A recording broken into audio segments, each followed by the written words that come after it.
Live pictures here in Doha once again, where we've heard missiles being intercepted this morning. You can see the impacts of that with smoke billowing there on the horizon as cars still on the roads. Ibrahim Sultan Al-Hashimi is Director of Media and Communications in Qatar's Ministry of Foreign Affairs, and he says that Qatar reserves the right to respond to the attacks. In the name of God the Merciful, the state of Qatar condemns in the strongest possible terms these ballistic missile attacks and considers this operation as a blatant violation of its sovereignty and the safety of its territories, and also a grave escalation that threatens the stability of the whole region.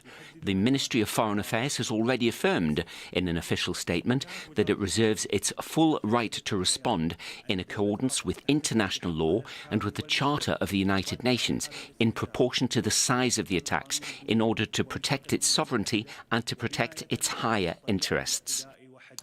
Well, as we mentioned, Iran is targeting US assets in the Gulf region for a second day. Several loud blasts have been heard in Dubai and, of course, here in Doha, the capital of Qatar, from where Aksel Zaimovic is standing by and has the very latest. So, Aksel, the Qataris have said there were dozens of missiles and drones launched against the country yesterday and overnight, and those strikes now continuing this morning.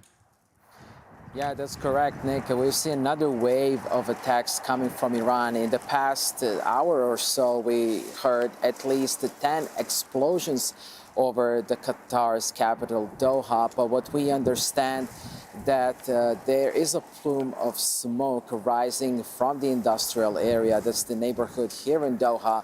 But we don't know what exactly caused that plume of smoke. It could be a falling debris, it could be one of the missiles. But at this point, we don't understand what actually happened over there. But from this vantage point, Nick, I have to mention that those explosions that we heard this morning, they were very, very loud. And it really goes to show that the situation here is not winding down. In fact, it's becoming even more frequent in terms of these attacks. Right now, the situation remains calm, but there are imminent threats. There's going to be more attacks coming in the next hour or so. But what we understand that we also received an emergency alert going off on our mobile phones, where the authorities here in Qatar are urging everybody to stay indoors and avoid any unnecessary movement.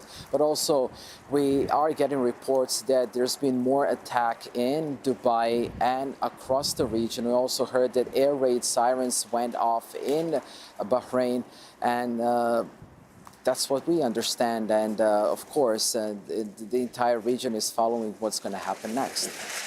All right, that's the picture there in the region with the smoke billowing from the latest interception that has taken place of missiles coming in from Iran here into Doha in Qatar.